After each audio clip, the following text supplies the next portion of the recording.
નમસ્કાર વિદ્યાર્થી મિત્રો, આજે આપણે ચેપ્ટર નંબર 5 રિવિઝનની અંદર પૂછપરછના પત્રો અને તેના પ્રત્યુત્તરો વિશે સમજશું.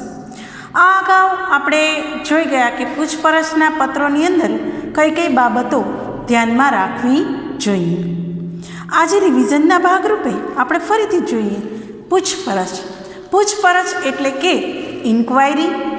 તો સામાન્ય રીતે ગ્રાહક છે એ ખરીદી કરતાં પહેલાં ઘણી બધી પૂછપરછ કરતો હોય છે. માલ વિશે, માલ રવાનગી વિશે, માલની ગુણવત્તા વિશે, માલની કિંમત વિશે. તો આવા પૂછપરછ અને તેને પ્રત્યુત્તરો માટે કઈ કઈ બાબતો ધ્યાનમાં રાખવી જોઈએ, જે આપણે રિવિઝનના ભાગરૂપે ફરીથી લઈએ.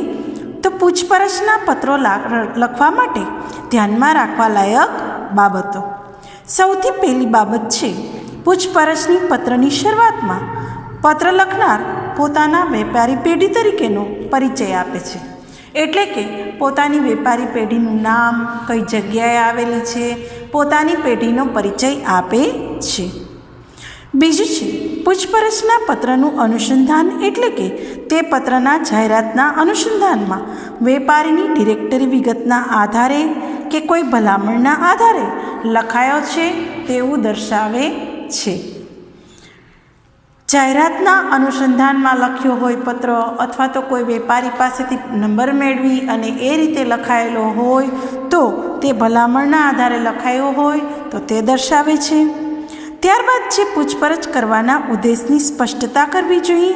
પૂછપરછ કરવાનો હેતુ માલ સામાન ખરીદવા માટે, સેવા મેળવવા માટે, માલ ઉપલબ્ધ છે કે નહીં, એટલે કે માલ હાજર છે કે નહીં તે જાણવા માટે, સામાન્ય માહિતી પ્રાપ્ત કરવા માટે છે તે જણાવવું જોઈએ.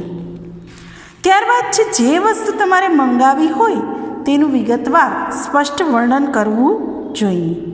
તેમાં પ્રાપ્ત થઈ શકતી તેવી વિવિધતાનો ખ્યાલ મેળવવા પૂછપરછ કરવી જોઈએ.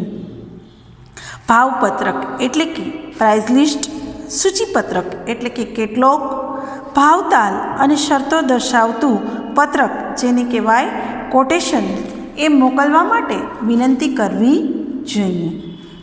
કેટલાક સંજોગોમાં નમૂનારૂપ સામાન અથવા વસ્તુના સંચાલન વિશે પ્રત્યક્ષ નિદર્શન માટે પણ વિનંતી કરવામાં આવે છે. પૂછપરછના પત્રોમાં માલ સામાનના ભાવ અંગે, અન્ય ખર્ચ અંગે પૂછપરછ કરવી જોઈએ. માલ સામાનના ભાવ અંગે એટલે કે વેચાણ કરતાં કયા ભાવે માલ સામાન પૂરો પાડવા માગે છે. અન્ય ખર્ચ એટલે કે વહન ખર્ચ, ત્યાંથી માલ લઈ આવવાનો ખર્ચ, પેકિંગ ખર્ચ, વેચાણ વેરો કે અન્ય વેરા કોણ ભોગવશે તે અંગે પણ પૂછપરછ કરવી જોઈએ. કારણ કે કોઈ પણ ડીલ કરતાં પહેલાં બધી જ પૂછપરછ કરી અને જો યોગ્ય લાગે તો જ એ વેચાણ અને ખરીદી શક્ય બને. ન્યૂનતમ ભાવ એટલે કે ઓછામાં ઓછો ભાવ, મહત્તમ વળતર મેળવવાના આશયથી ઓર્ડરના અપેક્ષિત જથ્થા અંગે જણાવી શકાય. ન્યૂનતમ ભાવ એટલે ઓછો ભાવ અને મહત્તમ વળતર એટલે વધુ વળતર. માલસામાનની ખરીદી માટે નાણાંની ચૂકવણીની રીત એટલે કે તમે નાણાં રોકડમાં ચૂકવશો, ચેક દ્વારા ચૂકવશો, ડ્રાફ્ટથી ચૂકવશો કે ઓનલાઈન પેમેન્ટ કરશો, કઈ રીતે તમે એનું પેમેન્ટ કરશો તે અંગે પણ પૂછપરછ કરવી જોઈએ. ત્યારબાદ છે વેપારમાં સમયસર માલસામાન મળવો જરૂરી છે. જો સમયસર માલસામાન ન મળે તો આપણે એ માલ છે એ વેચવામાં કોઈ લાભ મળતો નથી. તેથી વેપારમાં માલ છે એ સમયસર મળવો જોઈએ. માની લો કે વરસાદની સિઝન ચાલુ હોય અને મોટા જથ્થામાં છત્રી અને રેનકોટનો ઓર્ડર કર્યો હોય અને જો માલસામાન છે એ ચોમાસાની સિઝન છે એ ચાલુ થઈ ગયા બાદ થોડાક સમય પછી જો એ માલસામાન મળે તો આપણે કોઈ ઉપયોગી થતો નથી. એટલે માલસામાન માટેનો સમય છે એ ખાસ નોંધ લેવી જોઈએ. ખરીદનારે અપેક્ષિત સમય મર્યાદામાં માલસામાન મળશે કે કેમ તે વેચાણકર્તાને પૂછવું જરૂરી છે. ચોક્કસ પ્રકારનો માલસામાન ચોક્કસ પ્રકારના પેકિંગમાં ઉપલબ્ધ થાય તેવી ઈચ્છા હોય તો ખરીદનારે તે માટે પણ માહિતી મેળવવી જોઈએ, કારણ કે અમુક માલ છે એ ખરાબ થઈ જાય તો એના માટે યોગ્ય પેકિંગ, કયા પ્રકારનું પેકિંગ છે તે માહિતી મેળવવી જોઈએ.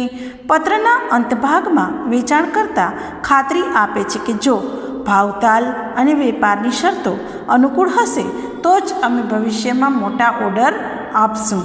તો એના માટે એવી ખાતરી આપે કે ભાવતાલ અને વેપારની જે શરતો છે એ અનુકૂળ લાગે ને તો જ આપણે ફરીથી બીજી વખત એની સાથે વેપાર કરી શકાય.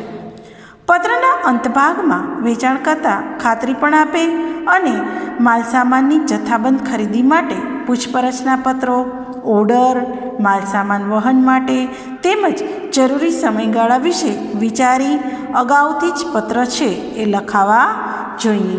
તો વિદ્યાર્થી મિત્રો, જ્યારે તમે પૂછપરછના પત્રો લખો ત્યારે દરેક બાબતો સ્પષ્ટપણે પૂછવી જોઈએ. ભાવતાલ અંગે, માલ રવાનગી અંગે, તો આવી બાબતો છે એ તમામ ધ્યાનમાં રાખી અને માલસામાન માટેના પૂછપરછના પત્રો લખવામાં આવે છે. પેજ નંબર 28 પર માલસામાનના પૂછપરછના પત્રો લખવા માટે ધ્યાનમાં રાખવા લાયક બાબતો આપેલી છે, જે એક વખત રિવિઝન માટે રીડ કરશો. Thank you.